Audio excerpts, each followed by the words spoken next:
A'udzubillahi minasyaitonirrajim. Bismillahirrahmanirrahim. Alhamdulillahirabbil alamin wa bihi nasta'inu ala umuri dunya waddin. Asyhadu an la ilaha illallah wahdahu la syarikalah.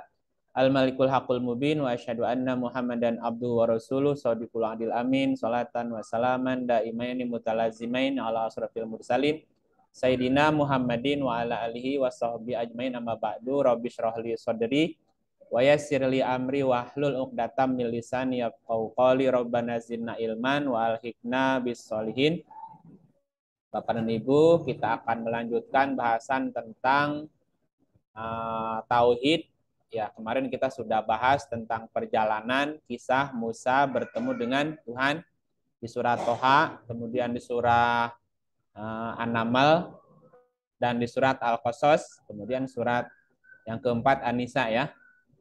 Nah, kita sekarang akan bercerita bagaimana kisah perjalanan Ahmad bin Abdullah bertemu dengan Tuhan. Nah, kita akan lihat di keterangannya dalam Quran. Ya.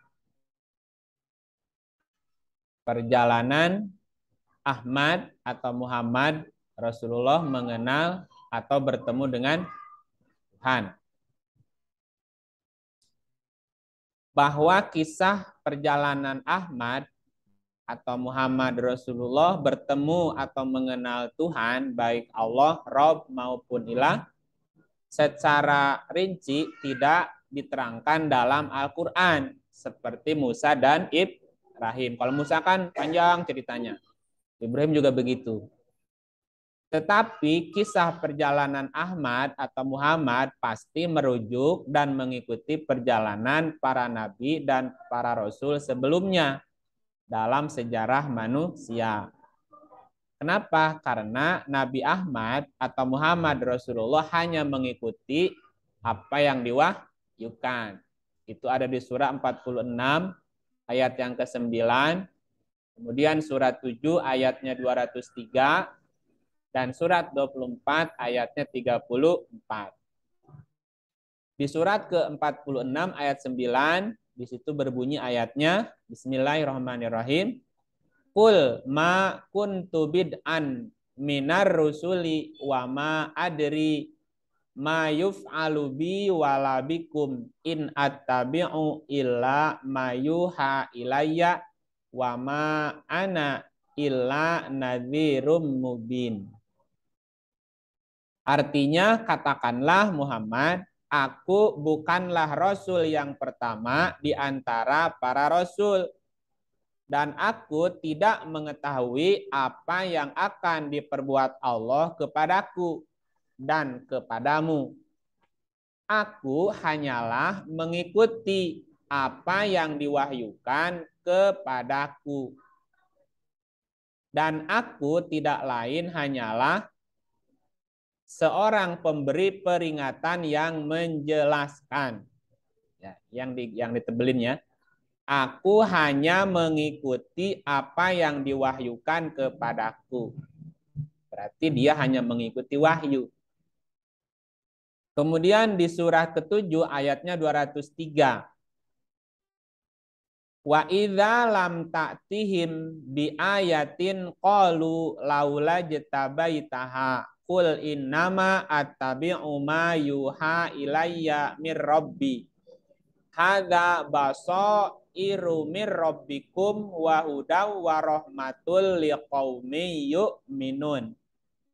Jika engkau Muhammad tidak membacakan suatu ayat kepada mereka, mereka berkata, mengapa engkau tidak buat sendiri ayat itu? Katakanlah, sesungguhnya aku hanya mengikuti apa yang diwahyukan Tuhanku kepadaku. Al-Quran ini adalah bukti-bukti yang nyata dari Tuhanmu, petunjuk dan rahmat bagi kaum yang beriman. Ini juga penegasan bahwa Rasul hanya mengikuti wahyu. Wahyunya bukan karangan dia sendiri gitu ya. Dia hanya mengikuti wahyu. Kemudian di surat 24 ayatnya 34, Berbunyi walaqad anzalna ilaikum ayatim mubayyinatin wa matsalam minal ladzina khalau min qablikum wa mau'izatan lil muttaqin. Sungguh kami benar-benar telah menurunkan kepadamu ayat-ayat yang memberi penjelasan contoh-contoh dari orang-orang yang terdahulu sebelum kamu dan pelajaran bagi orang yang bertakwa. Berarti Nabi atau Muhammad itu mencontoh orang sebelumnya, termasuk dalam mengenal Tuhannya. Nah, ketika kita melihat dan memperhatikan kisah-kisah dalam Al-Quran, maka kita bisa mengambil pelajaran.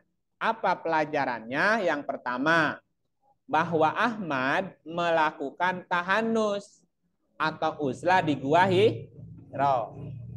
Ya, ada nggak dalam catatan sejarahnya atau ceritanya bahwa Ahmad tahanus ke Gua Hiro? Ada kan?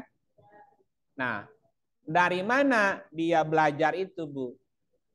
Berarti Ahmad bin Abdullah belajar seperti kisahnya Ashabul Kahfi. Di dalam Quran ada surat Al-Kahfi. Ada kisah Ashabul Kahfi. Ashabul Kahfi artinya penghuni goa. Karena Ahmad bin Abdullah melakukan perjalanan spiritualnya di Gua Hiro, Gua Giro. Jadi dibaca Hiro ya. Giro artinya semangat. Girah. Bahasa kitanya gairah. Bergairah itu semangat. Gairah dari kata giroh. Giroh artinya semangat. Ashabul Kahfi artinya apa? Orang yang ada di dalam goa atau penghuni goa. Penghuni goa itu bahasa Arabnya Ashabul Kahfi. Ya, Ashabul Kahfi. Giro bermakna juga prinsip iman atau semangat dalam hati. Jadi giro itu bisa arti semangat atau prinsip keimanan. Di dalam Quran surat Yunus 10 ayat 9. Innalladzina amanu wa amilus solihati yahdihim rabbuhum biimanihim tajri min tahtihimul anharu fi jannatin naim. Sesungguhnya orang-orang yang beriman dan beramal soleh, niscaya mereka diberi petunjuk oleh Tuhan karena keimanannya. Jadi diberi petunjuk karena keimanan. Di dalam surga yang penuh kenikmatan yang mengalir di bawahnya sungai-sungai. Jadi petunjuk diberikan oleh Allah karena prinsip keimanan. Nah, prinsip keimanan itu juga bermakna semangat. Kalau orang ada semangat akan diberi petunjuk. Itu yang pertama. Yang kedua, begitu juga ketika Ahmad bin Abdullah melakukan uzlah ke bukit atau ke gunung Sur. Ke bukit atau ke gunung Sur. Berarti mengambil pelajaran dari perjalanan Musa di Jibal atau di bukit. Di surat 7, 143. Dan juga di lereng Tur atau di gunung Tur. Orang nyebutnya Tur Sina atau Turi Sinin. Watin, wazaitun, waturi, sinin. Tur Sinin. Atau orang nyebutnya Gunung Sinai. Ibu pernah pergi ke Gunung Sinai? Belum? Nah, ini latar belakangnya Gunung Sinai, Bu. Ya, lihat nggak, Bu? Ini gunung. Nah, kelihatan? Nah, Gunung Sinai. Nah, ini Sinai. Ini latar belakang saya Gunung Sinai, Bu. Kelihatan nggak Gunung Sinainya, Bu? Ya, kenapa yang ini keluar ya? Kecil ya. Kelihatan Kang ini Ya, kelihatan. kayak gunung apa tuh? Tur Sinin ini, Tur Sinin kayak bukit-bukit gitu ya. Ya, bukit-bukit. Oke. Nah, kita kembali ke mana? Ke laptop. Kita kembali ke laptop. Mana laptopnya hilang? Oke. Jadi, ah, jadi apa namanya? Jadi Ahmad juga mengambil pelajaran dari kisah Musa ketika Musa pergi ke bukit atau ke Gunung Tur hingga Musa berada di Wadi Al-Muqaddasi Tua. Wadil Muqaddasi Wa ya atau lembah suci tua dan Musa melakukan meditasi atau tahanus selama 40 malam. Nah, kita lihat ayatnya. Surat ke-7 ayatnya 142 sampai 143. Wa wa'adna Musa 30 lailatan wa atmamnaha bi'ashrin fatamma miqatu rabbih 40 lailah. Wa qala Musa li akhihi Harun akhlufni fi qaumi wa aslih wa la tattabi' sabilal mufsidin. Walamma jaa Musa limiqatina wa kallamahu rabbuhu qala rabbi arini anzur ilaik qala lan tarani walakin inzur ilal jabal fa in istaqarra makanahu fasawfa tarani falamma tajalla rabbuhu lil jabal ada kata jabal ja'alahu dakka wa kharra Musa sa'iqa falamma afaqa qala subhanaka tubtu ilaika wa ana awwalul mu'minin.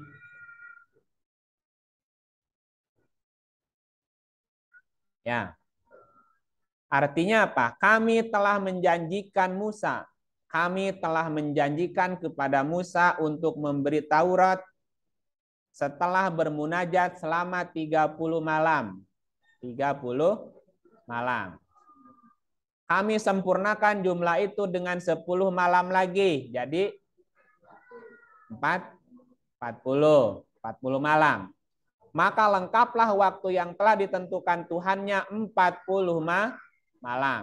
Jadi Musa munajat kepada Allah 40 malam. Di mana munajatnya?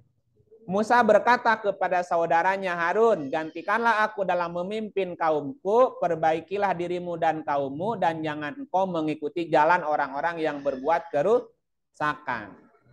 Yaitu ketika Musa datang untuk bermunajat.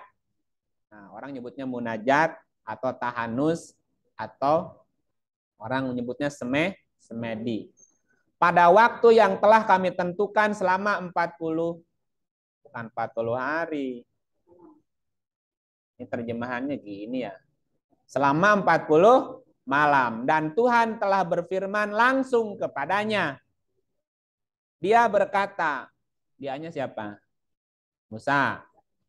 Ya Tuhanku, tampakkanlah dirimu kepadaku agar aku dapat melihat engkau. Aduh, Musa ingin apa, Bu? Ingin melihat Tuhan. Nampakkan dirimu, aku ingin melihat engkau. Dia berfirman, engkau tidak akan sanggup melihatku. Namun lihatnya ke gunung. Lihatlah ke gunung itu. Nah, berarti Musa ada di lereng gunung. Jika ia tetap di tempatnya seperti sedia kala, niscaya engkau dapat melihatku. Maka ketika Tuhan menampakkan dirinya, ya, menampakkan. Sini keagungannya, menampakkan dirinya pada gunung itu hancur luluh dan Musa pun jatuh pingsan. Ketika orang pingsan ingat nggak? Enggak. Ada orang pingsan terus sadar ditanya, tadi kamu ingat ngapain? Enggak. Jadi pingsan itu tidak ingat, ujung-ujung sadar aja. Saya di mana ya? Emang tadi kamu nggak sadar di mana? Enggak. Setelah Musa sadar, dia berkata, Maha suci engkau, aku bertobat kepadamu, dan aku adalah orang-orang yang pertama-tama beriman. Jadi orang disebut beriman, Namanya awalul mukmin. Awal kemukminan adalah ketika orang itu sadar bahwa kita tidak bisa melihat Tuhan. Nanti bisa di akhirat. Ya. Kemudian di surat 2 ayat 51 dikatakan wa idwa adna Musa arba'ina lailatan tsumma takhadtumul ijla mim ba'dihi wa antum dzalimun. Ingat ketika kami menjanjikan petunjuk Taurat kepada Musa setelah munajat tadi kan? Melalui munajat selama 40 malam. Ibu pernah nyoba munajat meditasi 40 malam dapat apa? Belum pernah. Ntar suaminya bingung, mana sih ibu katanya. Ya. Kemudian kamu Bani Israel menjadikan patung anak sapi. Ini terjemahan dari mana? Menjadikan anak sapi ini. Ya. Kemudian kamu menjadikan patung anak sapi sebagai sembahan setelah kepergiannya dan kamu menjadi orang zolim. Al-ijla wa idwa adna. Ingatlah ketika kami menjanjikan kepada Musa arba'ina lailatan setelah 40 malam. Jadi Musa kan pergi 40 malam tuh. Nah, setelah Musa pergi 40 malam meninggalkan kaumnya, apa yang dilakukan si kaumnya? Di sini diterjemahkannya Pak, menjadikan patung anak sapi sebagai sembahan. Nih al-ijla ya. Al-ijla, nih ijla diartikannya anak sapi. Al-ijla dari kata ajala. Ajala, ajalah. Ajala bermakna mengendapkan, menimbulkan, menerjunkan, melemparkan ke bawah, bergegas, mencepatkan, tergesa-gesa, pergi tergesa-gesa, pergi terburu-buru, tergopoh-gopoh. Jadi kaumnya tidak sabar menunggu Musa pulang. Ah lama, udahlah kita nyembah ini aja gitu. Kan lagi nunggu perintah dari Musa. Nah, si kaumnya itu menyembah ijla. Ijla itu bersifat tergesa-gesa. Jadi dia menuhankan apa? Menjadikan sifat tergesa-gesa jadi Tuhan. Pengen buru-buru. Contoh ginilah, contoh lainnya gampang gini. Anak kita mau makan. Ini contohnya. Mah, lapar, mau makan. Iya, tunggu. Mamah mau masak dulu. Gitu ya, Bu ya. Akhirnya mamanya kan masak tuh. Masak nasi. Masak nasi itu ada ukurannya nggak, Bu? Berapa menit matangnya? 20 menit itu baru matang, setengah jam lah, Bu ya. Oke. Tunggu ya, Nak, 20 menit atau 30 menit. Nasinya sampai matang. Nah, sambil apa namanya? Sambil menunggu nasi matang, Ibu kan masak itunya tuh ikannya kan, lauknya kan. Lauknya. Jadi ambillah ikan, mau digoreng. Kan juga ada prosesnya. Ikan tuh kan mesti dibersihin, ya, dibumbuin, baru digoreng. Dasar si anak nggak sabaran, Bu. Baru 10 menit. Ah, lama amat sih. Akhirnya itu Magicom dibuka. Ibunya kan lagi masak itu tuh ikannya kan. Si anaknya nggak sabar, Bu. Magicom dibuka. Udah matang belum? Gigi diambil itu, Bu. Ya. Iya. Jadi ketika ibu balik ke situ ke Magicom, kan dibuka tuh Bu sama dia. Jadi matang nggak, Bu? Ari maneh sok kesabarannya. Atau bantu teta sangu keasak jadi nabu. Nah, berarti si anak menyembah apa? Menyembah anak lembu. Bahasanya menyembah ijla namanya. Sabar dikit, napa sih 30 menit juga mateng. Dasar si anak, Bu. Zolim namanya, Bu. Zolim nih bahasanya, Bu. Jadi orang-orang yang tidak sabaran. Jadi menyembah anak sapi bahasanya. Kenapa nyembah anak sapi? Pernah lihat anak sapi nggak nyusunya gimana, Bu? Nggak sabaran. Nggak tahu juga. Ya, kenapa ijla diartikan anak sapi? Al-ijla itu artinya ketergesaan, sifat tergesa-gesa. Makanya ada hadis bilang al-ajalah minasyaiton. Tergesa-gesa itu adalah setan, dari setan. Walaupun ada yang harus disegerakan. Tidak semuanya dari setan, ada. Tidak semuanya ajalah dari setan. Ada artinya di sini kan mempercepat, bergegas. Bergegas itu bagus untuk beberapa hal. Tapi tergesa-gesa, tergopoh-gopoh, terburu-buru jadi nggak bagus. Kayak tadi contohnya. Jadi Musa pergi 40 hari, 40 malam untuk munajat, minta petunjuk, itu enggak? Ini kaumnya nggak sabar, nunggu perintah dari Musa. Akhirnya mereka menjadikan anak lembu sebagai Tuhan, menyembah sifat ketergesaan. Jadi salah nggak, Bu? Nah, jangan kayak gitu. Contoh gini loh. Kalau kita punya tugas, dulu gini, saya pernah dapat tugas. Kamu puasa ya 10 malam ya, 10 hari 10 malam. Puasa 10 hari 10 malam. Selama puasa, kamu baca doa. Baca doa, zikir lah. Doa dan zikir.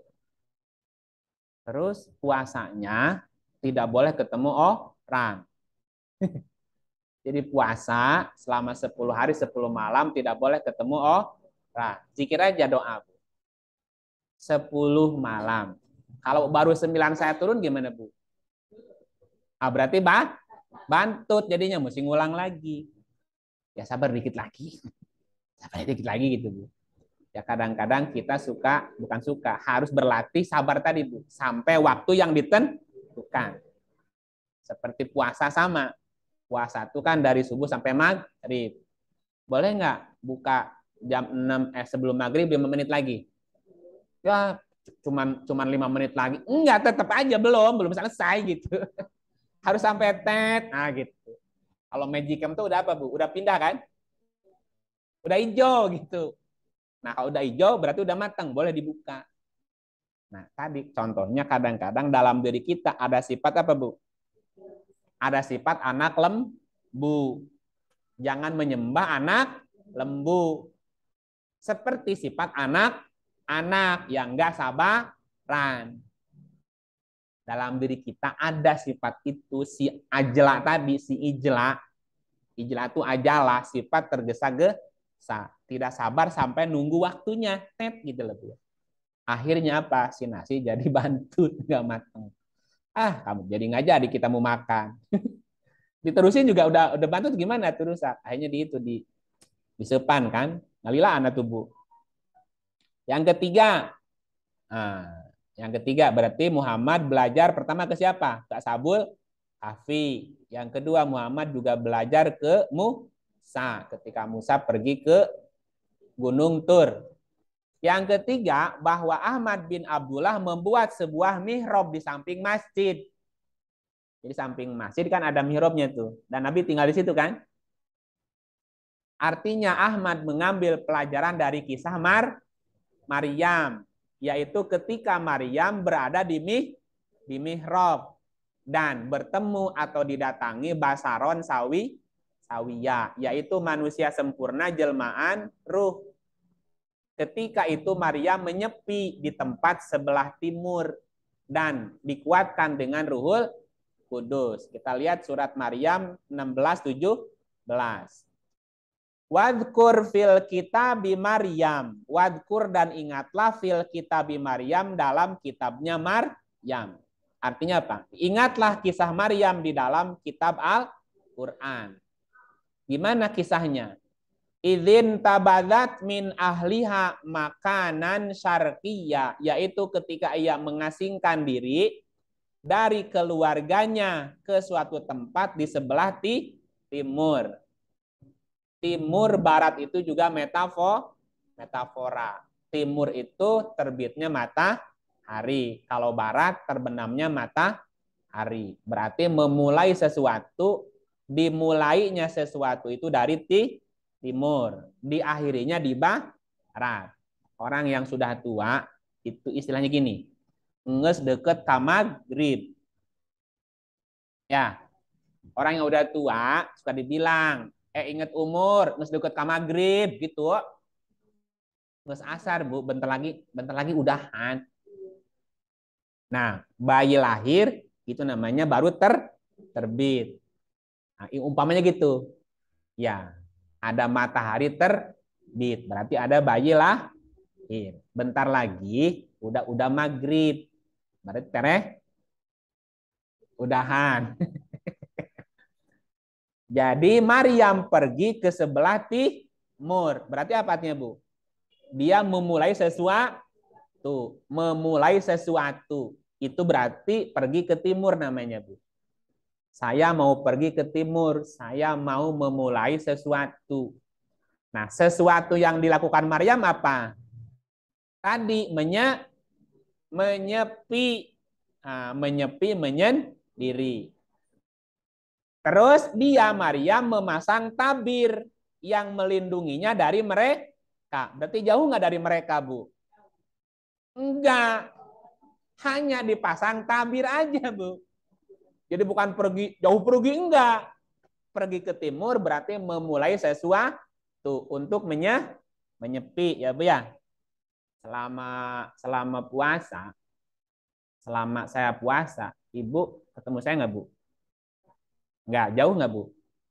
Nah, pada di luhur. Tapi jauh nggak? Jauh. Itu namanya pergi ke timur. Hanya pasang tabir. Jangan ke atas ya.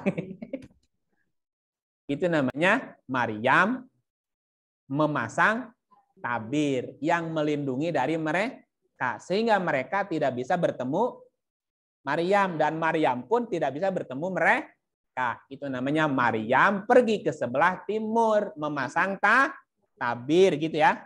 Apa maksudnya ya? Nah, ketika Maryam pergi ke sebelah timur berarti memulai sesuatu terus memasang tabir dari mereka berarti tidak berkomunikasi dengan mereka. Merekanya siapa, Bu? Keluarganya. Kan keluarganya nih. Ya, dengan anaknya dengan bapaknya nggak ketemu, dengan ibunya nggak ketemu, dengan saudaranya nggak ketemu. Lalu kami mengutus roh kami Jibril kepadanya. Oh gitu ceritanya. Jadi kalau ingin ketemu roh kami, ya harus menyendiri, karena di banyak orang nggak bisa. Kemudian dia menampakkan diri di hadapannya dalam bentuk manusia sempurna. Basaron sawiya. Basaron sawiya itu manusia sempurna. Berarti Maryam bertemu dengan basaron sawi. Ya, karena Maryam melakukan apa? Meditasi atau menyepi. Ya Bu ya. Kalau ketemu manusia kan pikirannya kacau, Bu. Nggak bisa fokus ya gitu. Berarti Muhammad bin Abdullah juga belajar ke siapa? Ke Maryam untuk ketemu Jibril. Makanya dia pergi kemana? Ke gua. Ke guanya gua Giro. Di Bukit Tur namanya. Bukit Tur. Guanya ada Ashabul Kahfi. Ya, bukitnya ada Tur Sinin. Ke Musa belajarnya. Memasang tabir gitu. Kenapa Ahmad bin Abdullah tidak menyendirinya di kamar sendiri, Bu? Banyak gangguan. Gangguan orang-orang Mekah waktu itu. Makanya dia pergi kan? Nah, dan dikuatkan dengan Ruhul Kudus. Yang keempat, semua kisah dalam Al-Quran menggambarkan prinsip siam. Siam itu puasa. Untuk bisa menerima pemahaman wahyu. Jadi untuk bisa menerima wahyu atau menerima pemahaman wahyu itu harus dengan puasa. Siam namanya, Bu ya. Surat 2 185. Syahrul Ramadan alladzi unzila fihil Qur'anu hudal linnasi wa bayyinatin minal huda wal furqan. Bulan Ramadan adalah yang di dalamnya diturunkan Al-Qur'an sebagai petunjuk bagi manusia dan penjelasan-penjelasan mengenai petunjuk itu dan pembeda antara hak yang batil. Nah, supaya diturunkan Quran, ini ada kata diturunkan Quran. Gimana caranya?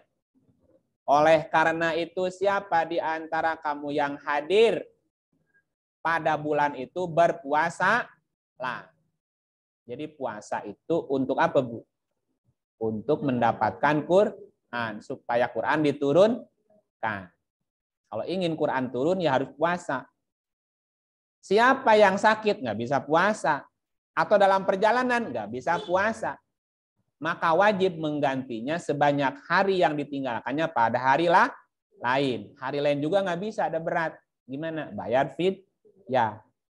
Allah menghendaki kemudahan bagimu, tidak menghendaki kesukaran. Ya udah, kalau sukar nggak apa-apa, ganti aja ya. Nah, ganti di hari lain. Kalau hari lain juga nggak bisa, ya wis bayar ya. Fidyah itu artinya kompensasi, menguasakan kepada orang lain yang bisa. Gitu. Bu Titin bilang sama Bu Ria, hari nanti hari apa misalnya, hari Senin besok saya nggak bisa ngajar. Nitip ya anak-anak saya, nanti honor saya 1 hari untuk Bu Ria. Contoh, ini mah contoh. Kan contoh, Bu.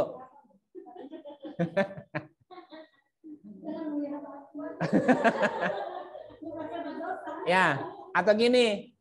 Sebulan ini aku mau pulang kampung. Bulan ini aku mau pulang kampung. Jadi aku titip anak-anak saya ke Bu Ria ya. Jadi Bu Ria jadi double tuh ngajarnya kan. Nah, nanti gaji sebulan itu untuk Bu Ria. Itu namanya fidyah, menguasakan sesuatu yang kita nggak bisa kepada orang yang bisa. Gimana Bu Ria, sanggup nggak? Tar dulu ya, jadi riuh atunya.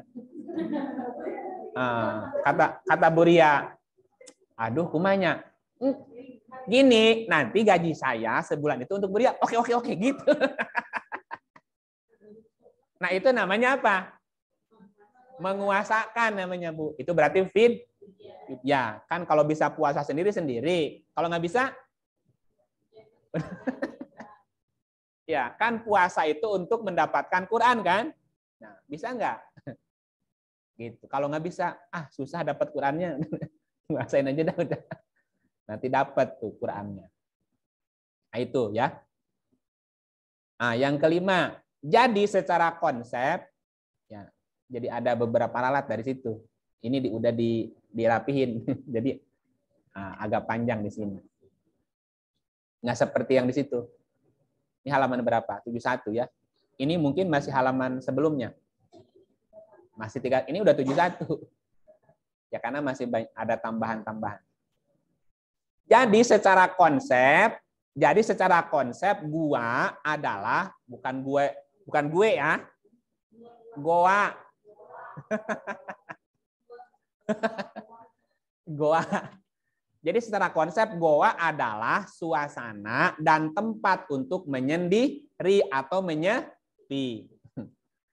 Bisa nggak di rumah kita ada goa? Imana leutik kumaha aya goa, Bu? Ribut wae kan? Pada lantai 2 sih bisa jadi goa kan gitu. Nah, itu namanya goa. Itu prinsipnya. Jadi prinsip goa itu adalah suasana atau tempat untuk menyendiri atau nyepi. Kalau punya tempat menyepi bagus. Jadi dalam sehari semalam kita nyepi itu, Bu, di situ ya. Nyepi setengah jam, 1 jam gitu. Atau sehari nggak apa-apa. Tidak. Ini tidaknya kedua. Tidak bicara dengan seorang manusia pun. Ya, boleh nggak WhatsApp-an? Atau ngomong-ngomong kenet. WhatsApp-an ngobrol juga tuh. Ya, jadi yang namanya gua tuh menyepi. Hanya berkomunikasi dengan Tuhan. Giro Kan goa hiro kan? Goa giro. Ya, giro adalah suasana batin seseorang. Kalau goa itu tempatnya, kalau giro batin yang nyepinya tadi. Giro adalah suasana batin seseorang, yaitu semangat keimanan. Hal ini disebut sebagai nazar atau azam, seperti Maryam. Maryam berazam mengasingkan diri kemana? Ke sebelah timur. Sebelah timur itu metafora memulai sesuatu. Apa sesuatunya? Nyepi. Nyepi untuk mendapatkan informasi atau wahyu. Maryam secara bahasa artinya kemauan atau tekad yang kuat. Ya. Jadi Maryam juga menyepi di mihrab. Nah, mihrab itu artinya tempat bertempur. Jadi bertempur batin kita ya. Nah, itu ya konsepnya. Jadi Goa Hiro adalah suasana tempat untuk menyepi dan itu memerlukan gairah atau semangat. Nah, ketika Maryam menyepi didatangin Jibril. Ketika Ahmad menyepi juga didatangin Jibril. Ketika Musa pergi ke Gunung Tur menyepi juga datangin Jibril, dapat wahyu juga. Nah, berikutnya bagaimana keterangan pertemuan Ahmad bin Abdullah dengan Jibril? Gimana ceritanya, Bu? Bahwa Jibril itu dari golongan ruh yang menurunkan atau memasukkan Quran ke dalam hati atau qalbu setiap orang mukmin, termasuk Ahmad bin Abdullah. Berarti Jibril udah pensiun belum, Bu? Belum. Karena tugas memasukkan Quran terus ya. Kita lihat ayatnya. Surat 2 ayat 97. Di surat 2 ayat 97 dikatakan, Qul man kana aduwwan li Jibril fa innahu nazzalahu ala qalbika biiznillah musaddiqan lima baina yadayhi wa hudan wa busyra lil mu'minin man kana aduwwan lillahi wa malaikatihi wa rusulihi wa Jibril wa Mikala fa innallaha aduwwun lil kafirin. Katakanlah, kul katakanlah man, siapa yang menjadi musuh Jibril? Siapa yang menjadi musuh Jibril? Fa innahu nazzalahu ala qalbika. Padahal dialah yang telah menurunkan Quran ke dalam hatimu. Jadi Jibril adalah yang menurunkan Quran ke dalam hati dengan izin Allah sebagai pembenaran terhadap apa kitab-kitab yang terdahulu dan petunjuk serta berita gembira bagi orang yang beriman. Ibu kalau belajar nambah ilmu nggak, Bu? Pemahamannya nambah nggak, Bu? Nah, yang nambahin, yang nurunin pemahaman ke hati siapa? Jibril. Jibril. Ya. Ya, Jibril kan menurunkan Quran ke hati. Ya. Jangan bilang Jibril pensiun. Enggak. Ya. Terus, man kana aduwan lillah, siapa yang menjadi musuh Allah, malaikatnya satu apa banyak, Bu? Nah, berarti udah semuanya kan? Rasul-rasulnya Jibril. Jadi Jibril di luar karena malaikat disebut sendiri. Jibril disebut sendiri. Jibril disebut sendiri berarti di luar malaikat. Nah, kalau dia bukan dari malaikat, dia apa, Bu? Ya, kita nyebutnya malaikat Jibril ya. Padahal malaikat sendiri, Jibril sendiri. Bahwa Jibril itu adalah dari golongan ruh yang menurunkan atau memasukkan Quran ke dalam hati. Jibril itu ruh. Kita lihat ayat ini. Rufi'ad darajati dzul arsy yulqir ruha. min amrihi ala may yasha min ibadihi liyudhira yaumat talaq. Dialah yang maha tinggi derajatnya, yang memiliki arsy, yang memasukkan wahyu. Ini terjemahannya memasukkan wahyu. Yulkir ruha, yulki artinya liko. Liko itu bertemu. Yang mempertemukan ruh, diartikan yang menurunkan wahyu. Siapa tadi yang menurunkan wahyu, Bu? Berarti ruh adalah Jibril. Ini contoh lain. Contoh lain, ruh adalah Jibril. Nih ya, kita lihat. Tapi di sini ada malaikatnya. 97 ayat 4. 97 ayat 4. Tanazzalu al malaikatu war ruh. Tanazzalu turun, al malaikatu malaikat, waruhu dan ada malaikatnya, dan harusnya ruh Jibril, ruh waruhu dan ruh Jibril. Ruh artinya di sini apa, Bu? Jibril. Cuman malaikatnya ngikut. Turun malaikat-malaikat dan ruh Jibril gitu. Ruh Jibril. Ya. Jadi malaikat itu adalah Jibril adalah ruh. Bukan malaikat atau tidak termasuk golongan malaikat, Bu. Gitu ya. Nah, ulangi. Kembali ke mana? Ke laptop. Jadi malaikat itu dari golongan ruh yang menurunkan Quran ke dalam hati, ya. Gitu. Berikutnya, Jibril juga disebut sebagai Ruh Al-Qudus atau Ruhul Qudus. Tugasnya sama, menurunkan Quran dari Rob dengan Al-Haq. Surat 16 102. Bunyinya gimana? Qul nazzalahu ruhul qudus. Nah, ruhul. Katakanlah ruhul qudus Jibril. Artinya, Bu. Jadi Jibril juga disebut sebagai nazzalahu ruhul qudus mir rabbika. Menurunkan Quran dari Tuhanmu dengan hak untuk meneguhkan hati orang-orang yang beriman dan menjadi petunjuk serta kabar gembira bagi orang-orang muslim.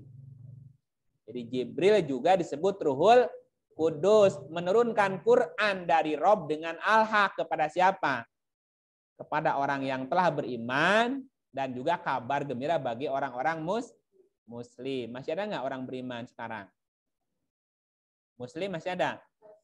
Nah, berarti Jibril masih tugas? Iya, Ruhul Kudus namanya, Bu. Jibril juga disebut sebagai Ruh Al-Amin. Tugasnya sama, menurunkan Quran ke dalam kolbu dengan lisan Arabian. Ayatnya. Wa innahu latanzilu rabbil alamin. Nazala bihir ruhul amin. Ruhul amin. Ala qalbika litakuna minal mungdirin. Bilisanin arabiyyim mubin. Wa innahu lafi zuburil awwalin. Wa innahu sesungguhnya ia Al-Quran latanzilu benar-benar diturunkan Rabbil Alamin Tuhan semesta alam.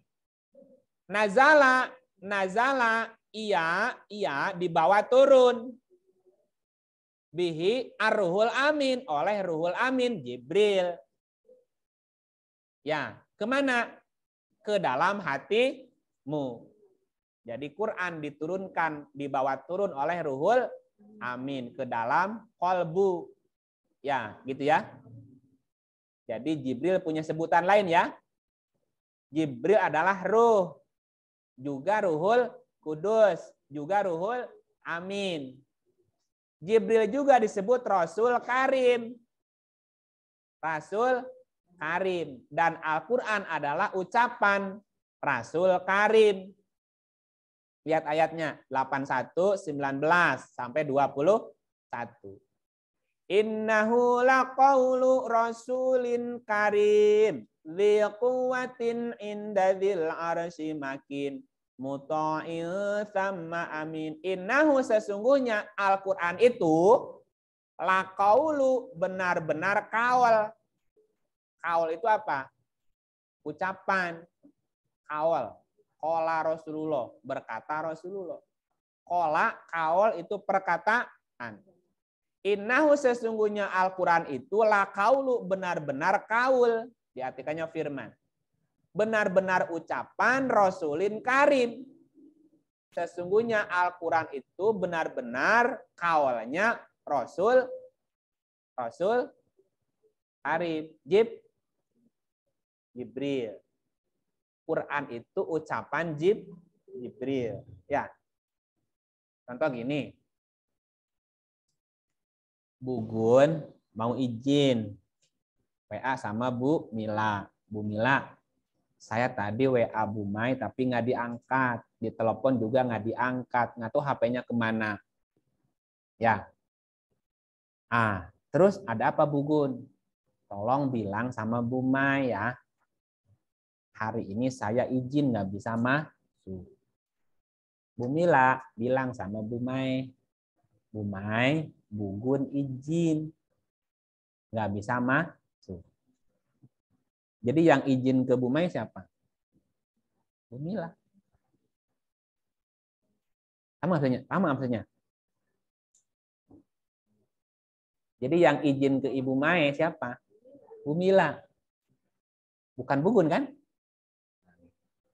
Paham maksudnya? Belum. Quran itu ucapan Jibril. Paham ya? Bukan ucapan Allah. Bukan. Allah bilang sama Jibril. Bril. Ya. Bril. Kata Allah nih. Kalau diumpamakan ini ya. Allah bilang sama Jibril. Bril, tolong bilang sama Ahmad ya. Begini. Gitu lah. Pokoknya mah dia harus begini ya. Nah, kemudian Jibril kan datang tuh ke Ahmad kan? Mad. Ya. Allah bilang begini ya. Nah, jadi yang sampai ke Ahmad ucapan siapa? Jibril. Bukan ucapan Allah. Jadi Quran itu ucapannya Jibril. Bukan langsung ucapannya Allah. Bu Gun mau izin ke Ibu Mai. Bu Gun langsung telepon Bu Mai. Bu, Ibu Gun bilang mau izin. Mungkin nggak begitu? Nggak mungkin. Ya. Kalau Ibu Gun bilangnya ke Bu Mila bilang, Bu Mai, kata Ibu Gun mau izin. Dia mau izin. Logik nggak, Bu? Logik. Nah, di dalam Al-Quran ada bunyi ayat. Di dalam Quran, Allah berkata. Iya, Allah berfirman. Jadi bunyi ayatnya, Allah berkata, qala Allahu. Gak mungkin atuh. Masa Allah bilang Allah berkata? Ibu Gun ketemu Bu Mai, kata Ibu Gun. Bu Mai kata Ibu Gun, loh kan dia sendiri yang ngomong. Ya Bu ya. Coba lihat ayatnya ya. Nih.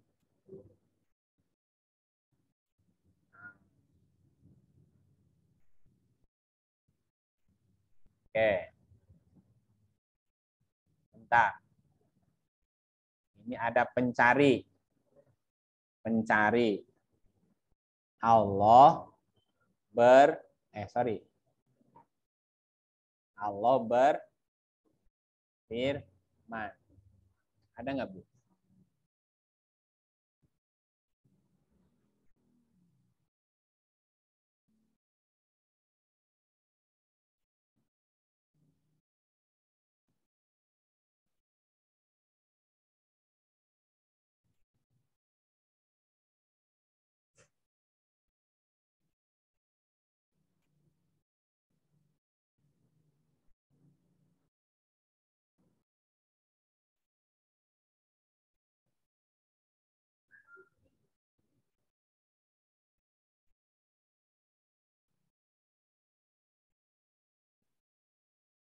Ah.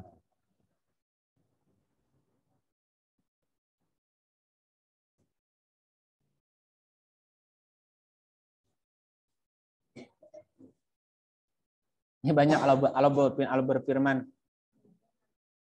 Ya, kalau Allah berfirman berarti orang lain yang ngomong kan? Nggak mungkin sendiri. Kayak tadi, Bu Mila berkata, kata Ibu Gun, kan nggak mungkin ibunya sendiri yang bilang. Kan? Makanya ayatnya banyak. Allah berfirman. Berarti ada orang lain yang menyampaikan. Allah berfirman. Nah, kalau ketika Allah berfirman, berarti bukan Allahnya kan? Tapi siapa? Jibrilnya. Gitu. Atau Rasul Karim. Ini banyak. Ada berapa ayat nih? 74 ayat. Allah berfirman. Jadi ayatnya memang ada kata-kata Allah berfirman gitu. Ya, berarti ayat ini menyampaikan bahwa bunyi ayat itu adalah ucapan Rasul Karim gitu. Maka tadi Quran itu innahu laqaulu rasulin karim. Quran itu ucapan Rasul Karim. Balik lagi ke sini. Balik ke mana? Ke laptop. Di surat 69 ayat 40 juga dikatakan innahu laqaulu rasulin karim, sesungguhnya ia Al-Qur'an itu benar-benar kaul wahyu rasul yang mulia. Quran itu kaulnya Rasul Karim. Nah, yang punya gelar atau predikat Rasul Karim selain yang lain selain Jibril juga ada. Siapa? Yaitu Musa dan Harun. Kenapa Musa dan Harun? Di surat 44:17. Walaqad fatanna qablahum qauma fir'auna wa ja'ahum rasulun karim. Sungguh kami benar-benar telah menguji kaum Fir'aun sebelum mereka dan telah datang Rasul Karim wa ja'ahum, dan telah datang seorang Rasul Karim kepada mereka. Rasul yang diutus kepada Fir'aun siapa, Bu? Musa dan Harun. Berarti Musa juga Rasul Karim. Harun juga Rasul Karim. Berarti konsepnya apa, Bu? Secara konsep. Karena Al-Quran itu adalah kaul Rasul Karim. Tadi ya. Quran adalah kaulnya Rasul Karim. Dan yang termasuk Rasul Karim itu adalah satu, Jibril, Musa, dan Harun. Oke? Artinya, jika seseorang ingin mendapatkan pemahaman tentang wahyu, maka ia harus menggunakan 3 potensi. 1, harus punya kemauan yang kuat dengan jalan memaksakan diri. Itu namanya Jibril. Menjibrilkan diri, memaksakan diri. Bu, kalau nggak maksain, Bu, ini ngaji hari Sabtu berat nggak, Bu? Ini gara-gara Ibu main nih. Aku mau main nih. Jadi kepaksa ya, Bu ya? Kapaksa. Nah, ini namanya memaksakan, Bu. Kalau Bu Mai tidak memaksakan, susah. Pokoknya mah Sabtu ngaji. Kalau enggak, angkat tangan. Kan gitu.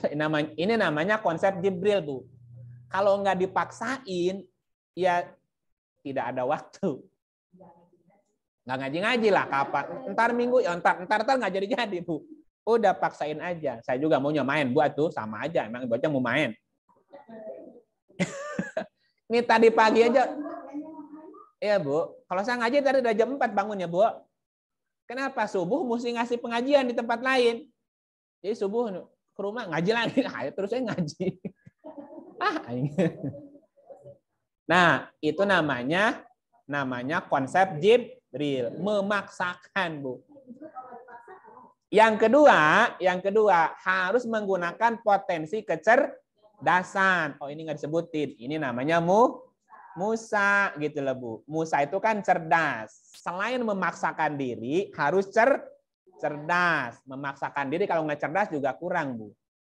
Dan yang ketiga harus berhati bersih atau jujur. Oh, ini namanya Harun. Jadi untuk bisa memahami wahyu harus memaksakan diri, harus cerdas dan tulus hatinya, Bu. Iya, awalnya sekepaksa nggak apa-apa, Bu. Tapi jangan kepaksa terus. Harus tulus ya, Bu ya. Tulus. Kalau nggak tulus sayang, Bu. Ya sayang kan jadi nggak ngerti. Iya. Fisiknya sih jasadnya di sini, tapi pikirannya ngegeremet. Ini nih. Nggak maksa ini. Hayang ulin gitu jadi. Nah, kalau nggak tulus, nggak dapet juga kan sayang tuh. Ya uslah sampai lohor harus ikhlasnya.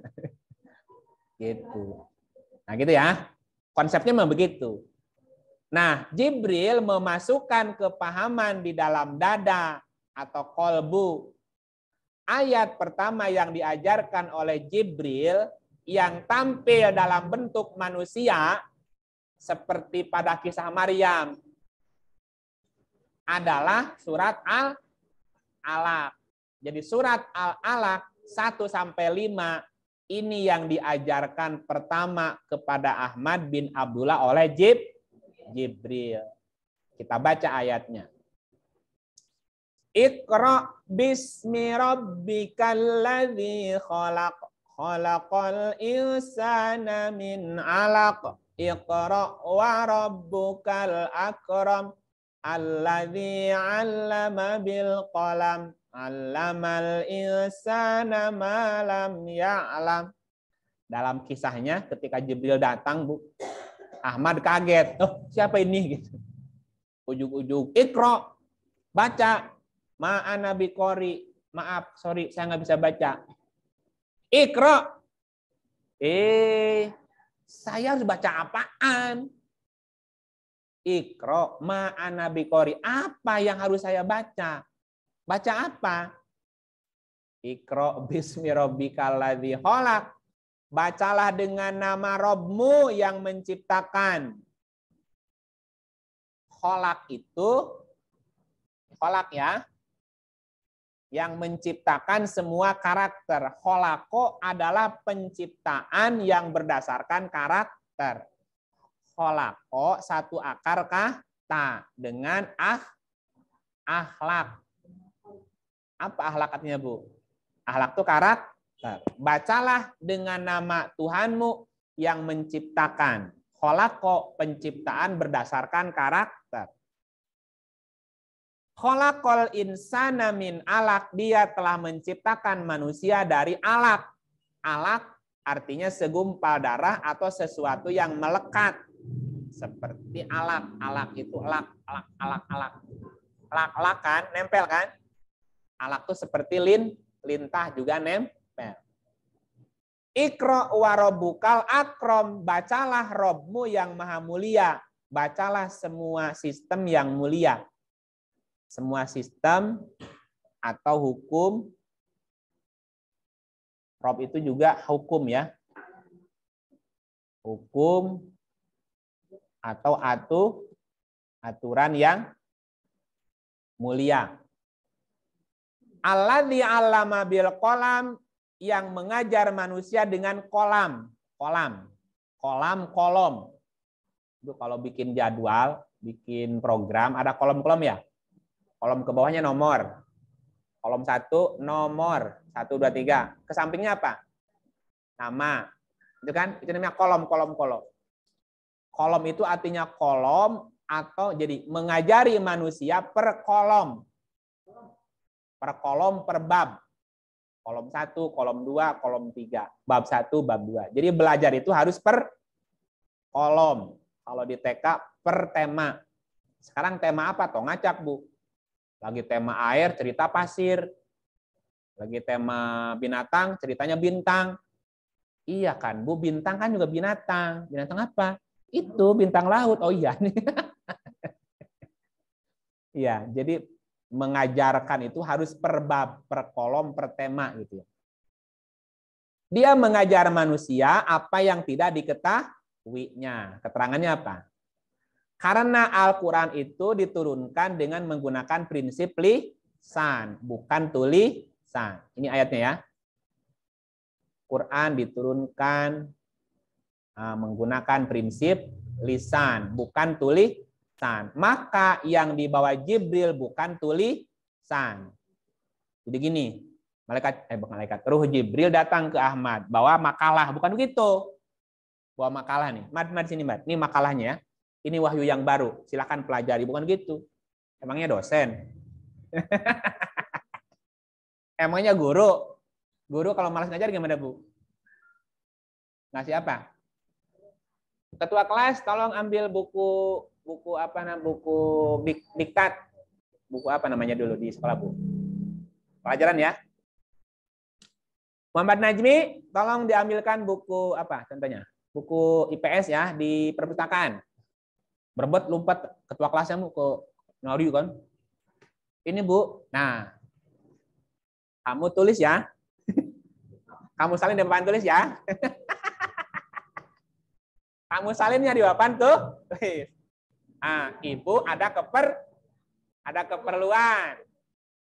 Tahunya Bu, ibunya nggak baso. Gurunya nggak baso. Anaknya suruh nulis. Emangnya gitu, Bu? Nah, jadi malaikat lagi. Ruh Jibril menyampaikan wahyu kepada Ahmad bin Abdullah enggak bawa makalah.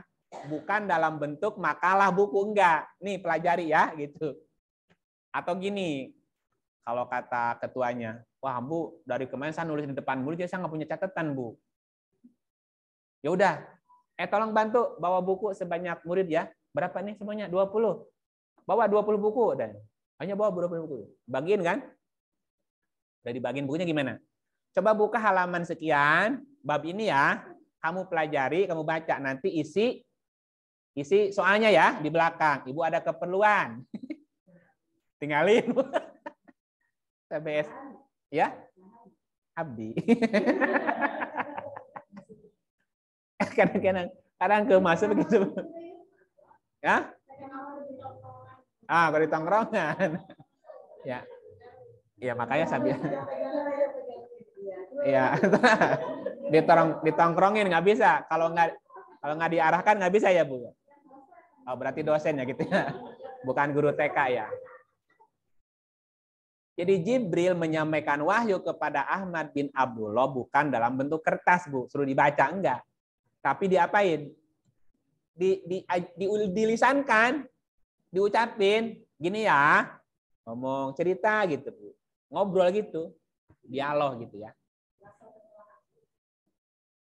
Itu mah wahyu dari Allahnya. Kalau Jibril kan mengkawalkan, kan tadi Quran kawalnya Jibril kan, jadi Jibril mengkawalkan, gitu. Jadi ngajarin Ahmad dikawalkan tuh diucapin. Allah berfirman gini, Mad. Nah, apalin ya, gitu. Maksudnya gini tuh, terangin. Iya tuh. Jadi ketika Jibril datang ke Ahmad, itu ada wujudnya. Bukan gini, hei Ahmad, siapa itu? Bukan begitu. Mana? Ada orangnya. Iya tuh. Coba lihat ayat ini ya. Bu, ini lihat ayat ini ya. 16, mana 16-nya? 16:102. Kita perhatikan. Kul nazzalahu 103-nya tuh. Kan gini. Katakanlah Ruhul Kudus, Jibril menurunkan Quran itu dari Tuhanmu dengan benar untuk meneguhkan hati orang yang beriman dan menjadi petunjuk serta kabar gembira bagi orang yang berserah diri Muslim.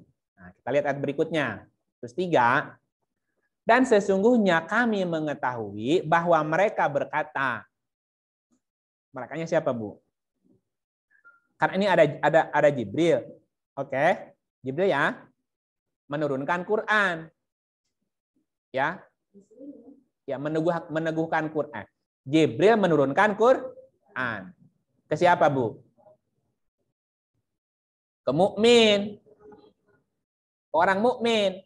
Oke. Berarti Jibril mengajarkan Quran kan? Nah, waktu itu yang diajarin siapa? Ahmad bin Abdullah.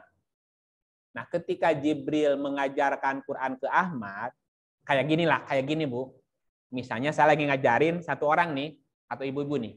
Ini kan banyakan nih ceritanya. Ada orang lewat kan? Orang lalu lalang nengok. Nah, gitu. Jadi mereka lihat nggak kita lagi ngapain? Oh, ada pengajiannya. Oh, lewat. Lagi ngapain sih? Oh, lagi pengajiannya gitu, Bu. Jadi setiap kali Jibril datang ke Ahmad ngajarin Quran, itu ada yang lihat juga. Dan sesungguhnya kami mengetahui bahwa mereka berkata, jadi orang-orang yang ada di sekitar, sesungguhnya Quran itu diajarkan oleh seorang manusia kepadanya Muhammad. Jadi mereka sering melihat seorang manusia, bukan kayak privat gitu, bukan hantu. Itu Muhammad ngomong jengsahnya. Itu Muhammad kok ngomong sorangan? Enggak, ada orangnya. Nah, tetapi bahasa orang yang mereka tuduhkan bahwa Muhammad belajar kepadanya adalah bahasa ajam. Ajam itu asing artinya, Bu.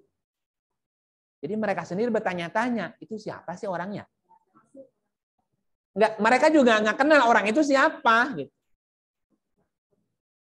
Bukan.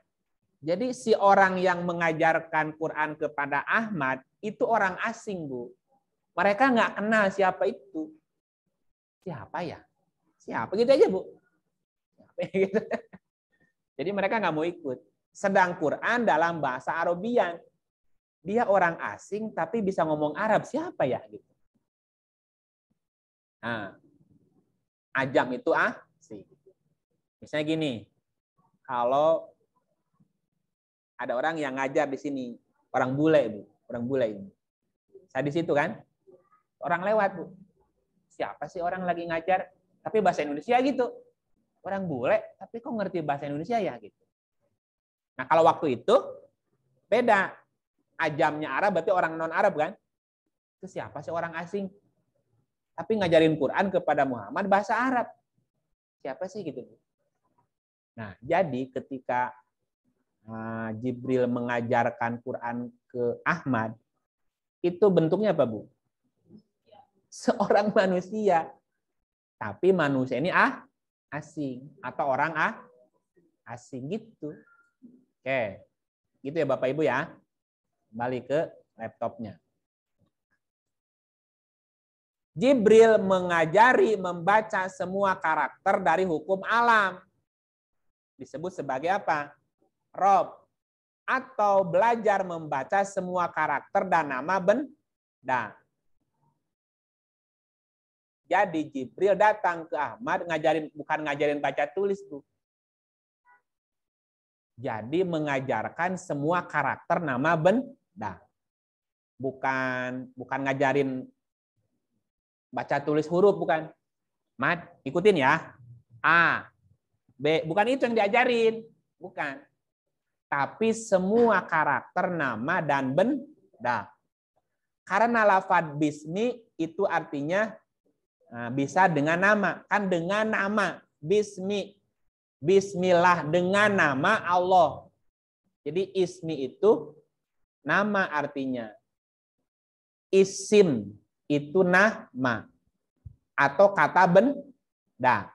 Isim itu kata benda. Jadi Ahmad diajarin hukum alam. Semua benda dan karakternya. Contohnya gini, Ibu kalau mau ngajarin anak kecil dari umur berapa anak bisa bicara, Bu? 1 tahun? 1,5 tahun lah ya. Sampai 3 tahun kan udah bisa bicara. Ibu ambil barang. Botol.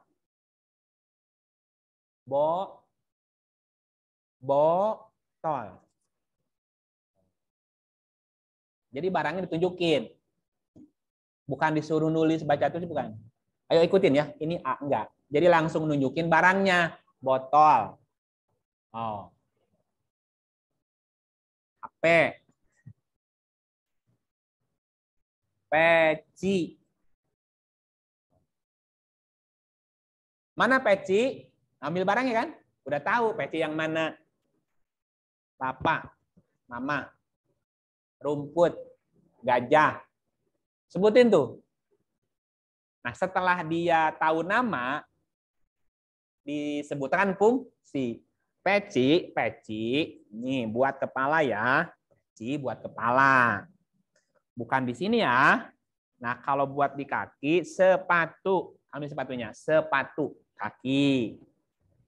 Jadi semua barang dan fungsi. Semua benda dan fungsi. Dan itu kan yang pertama diajarkan kepada manusia oleh emak ibunya. Mama, ayah, misalnya. Kakak, makan. Nanti anak kan ngerekam tuh. Oh, makan tuh begini, ayah tuh begini. Nah, itu berarti nanti anak tahu nama dan karakter. Yang diajarkan Jibril kepada Ahmad itu langit, bumi, bulan, bintang, matahari, manusia, karakternya sebutin, Bu. Abu Jahal, karakternya gini tuh, lihat. Abu Lahab tuh, karakternya, Bu. Makanya kholak, menciptakan manusia berdasarkan karakter. Membaca manusia yang diciptakan dari alaq, artinya darah atau karakter yang sangat melekat, yaitu mempunyai kecenderungan dan melekat. Bacalah semua hukum alam yang sangat mulia. Rabbukal akram. Hukum yang sangat mulia. Orang nyebutnya hukum karma. Hukum karoma. Karoma itu mulia artinya. Hukum mulia. Diajari membaca per kolom atau per bab. Belajarlah per kolom atau per bab. Dia mengajarkan apa yang tidak diketahui oleh manusia. Diajarkan kepada Ahmad ini. Berarti proses belajar semua karakter, nama, dan benda. Proses belajar semua karakter, nama, dan benda di alam semesta termasuk membaca kemelekatan yang ada pada diri manusia adalah proses manusia yang berstrata ulil albab. Jadi orang yang sudah mau belajar, orang yang belajar semua karakter, nama, dan benda di alam semesta, termasuk membaca kemelekatan yang ada pada diri manusia, itulah yang disebut kemudian proses manusia menjadi ulil albab. Lihat ayatnya ulil albab ya. Ulil albab di surat ketiga ayatnya 190. 190. Inna fi khalqis samawati wal ardi wa ikhtilafil laili wan nahari la ayatil liulil albab. Sesungguhnya dalam penciptaan langit dan bumi dan silih bergantinya malam dan siang terdapat tanda-tanda bagi orang yang berakal ulil albab. Jadi dalam kisahnya Ahmad bin Abdullah sering keluar malam terus rebahan, Bu. Rebahan di mana? Di atap. Kan rumah orang Arab tuh kotak dulu ya. Naik ke atap. Atau rebahan di padang pasir. Rebahan. Lihat apa, Bu? Lihat bintang, lihat langit. Kayak gitu. Terus alladzina yadhkuruna, yaitu orang-orang yang mengingat Allah sambil berdiri atau duduk atau dalam keadaan berbaring dan memikirkan tentang penciptaan langit dan bumi. Jadi setiap malam dia keluar rumah, lihat ke langit, lihat bintang. Bertanya-tanya, Bu, ini apa namanya? Bintang. Bintang sih untuk apa kok banyak amat ya? Terus kok bintang kecil ya? Bintang kecil katanya. Di langit yang biru katanya. Amat banyak katanya. Menghias angkasa katanya. Aku ingin terbang dan menari jauh tinggi ke tempat kau berada. Iya Bu, itu lagu tuh filosofinya dalam sebetulnya. Bintang kecil. Oh kecil bintang ya? Ya iya udah gede, baru sadar. Makanya bintang kecil katanya Bu. Oh bintang tuh gede. Nah itu yang sering dilakukan oleh Ahmad. Sebelum dia bertemu dengan Jibril. Udah mikir ini apa, untuk apa, kok banyak amat gitu loh Bu.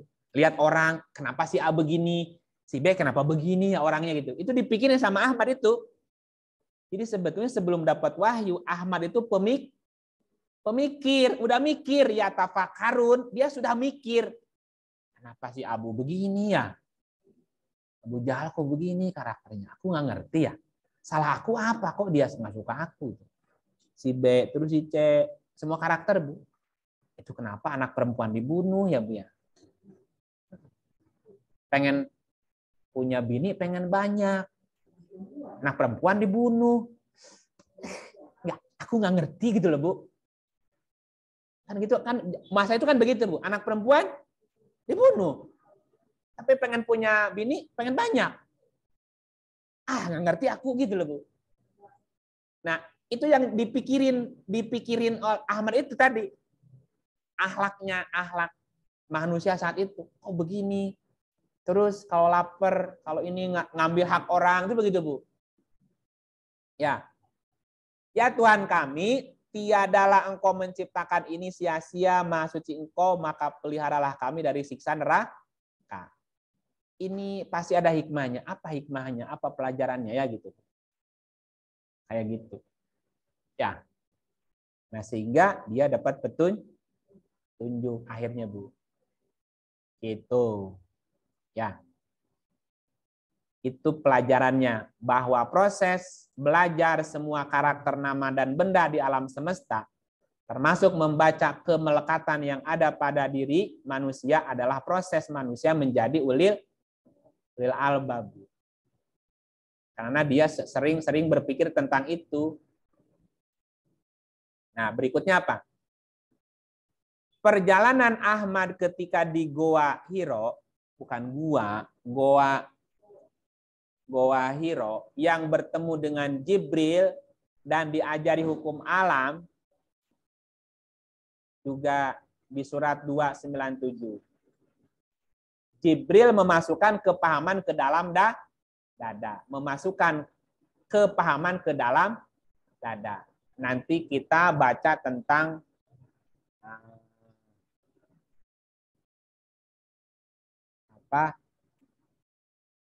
lihat keterangan surat Al-Alaq.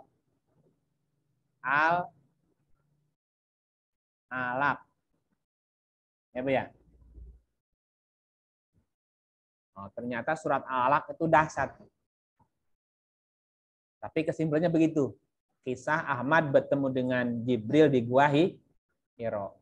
Ahmad belajar kepada orang-orang sebelumnya, gitu ya.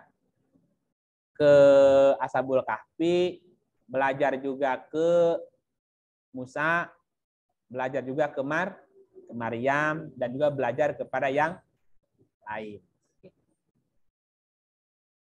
Nah, pelajaran yang pertama diterima oleh Ahmad yang diajarkan Jibril adalah surat Al-Alaq. Nanti kita bongkar, kita jelasin, kita urai bagaimana keterangan surat Al-Alaq 1 sampai 5.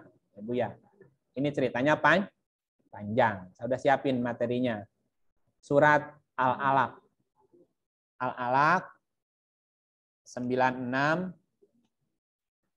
ayat berapa? 1 sampai 5 ya. Gitu, Bu. Nanti ya dijelasinnya ya. Enggak sekarang.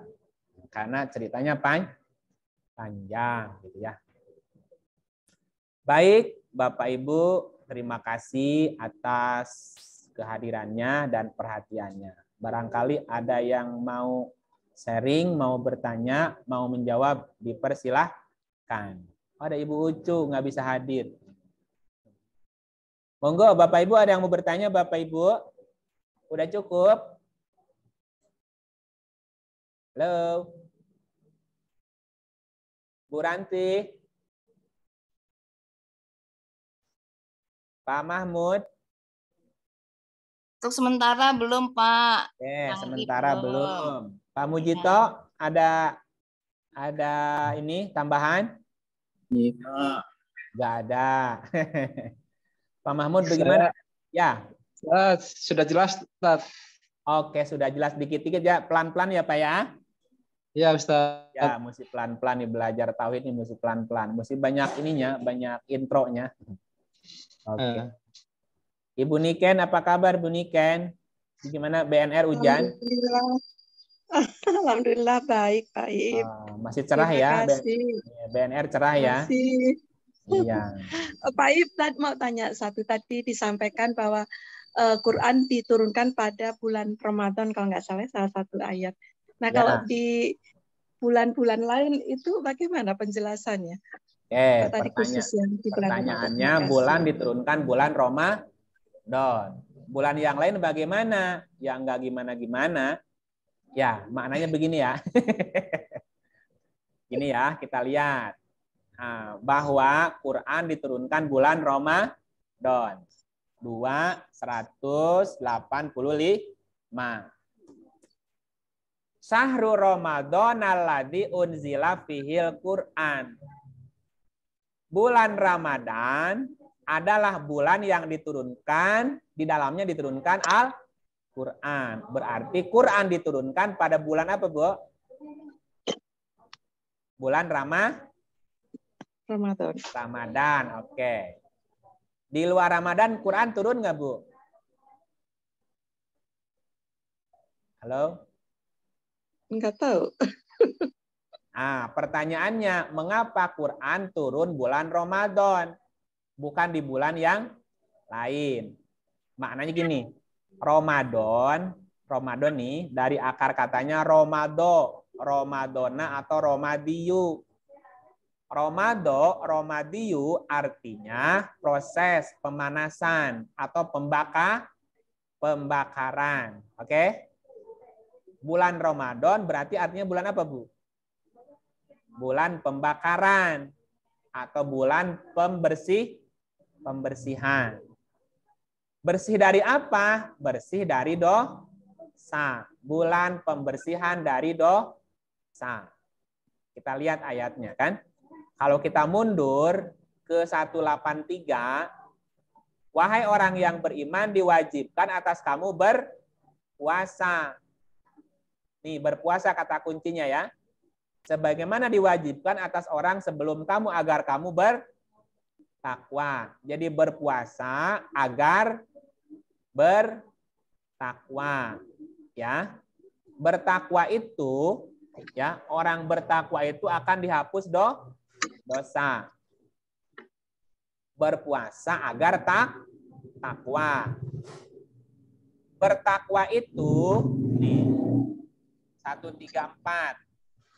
Ini kan takwa nih. Ini ujungnya ada kata takwa ya. Bertakwa. Puasa agar takwa. Takwa itu menafkahkan harta. Berarti sedekah ya. Takwa itu menahan amarah. Oke. Takwa itu memaafkan. Takwa itu berbuat baik. Ya. Orang yang sedekah dihapus dosa. Ramadan. Menahan amarah dihapus dosa. Ramadan. Memaafkan menghapus dosa. Ramadan. Berbuat baik menghapus dosa.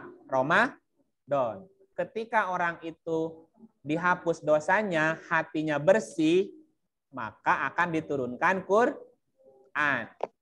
Kita lihat ke surat tadi, 183 ya. Diwajibkan berpuasa agar takwa. Bertakwa itu tidak pelit, sedekah. Sedekah menghapus dosa. Takwa itu menahan amarah. Menahan amarah dihapus dosa. Memaafkan. dihapus dosa. Berbuat baik dihapus dosa. Nah, ketika orang itu bertakwa dalam beberapa hari tertentu, puasa tadi ya, puasa pada hari-hari tertentu agar bertakwa, maka dia sedang menjalani namanya Ramadan, Bu. Bulan Ramadan, bulan Ramadan itu bulan penghapusan dosa. Penghapusan dosa kalau takwa tadi. Ketika orang itu bertakwa, maka di dalamnya, di dalam Ramadan, di dalam bulan yang di dalamnya terjadi penghapusan dosa akan diturunkan Quran. Ya Bu ya. Jadi Quran bisa turun kapan saja, di bulan apa saja, selama kita melakukan proses Ramadan. Ramadan itu penghapusan dosa. Dosa dihapus kalau takwa gitu, Bu. Jadi selama jika kita takwa selalu, jika kita selalu bertakwa, berarti akan dihapus dosa. Nah, bulan penghapusan dosa istilahnya bulan Ramadan. Dan selama Ramadan itulah akan diturunkan apa? Quran. Sekarang bulan Ramadan, tapi tidak takwa, dihapus dosa enggak? Tidak. Enggak. Kalau nggak dihapus dosa, kira-kira turun nggak Qurannya? Tidak. Enggak juga. Jadi alangkah bagusnya jika sepanjang tahun Ramadan. Artinya apa? Alangkah bagusnya jika sepanjang tahun selalu melakukan penghapusan dosa dengan cara bertakwa. Karena ketika kita Ramadan akan diturunkan Quran. Gitu ya, Bu ya? Oke. Nah, bisa dipahami ya? Oke. Iya, berarti intinya kita bisa menciptakan Ramadan setiap saat. Iya, Tidak harus mengkondisikan diri kita terus Ramadan, terus melakukan penghapusan dosa dengan takwa tadi. Nah, kalau itu dilakukan, akan turun Quran terus. Gitu. Jadi bukan seperti yang sekarang Ramadan puasa, bukan yang dimaksud, bukan itu ternyata ya. Ramadan puasa terus lomba-lomba tadarus udah gitu bubaran, enggak. Iya betul.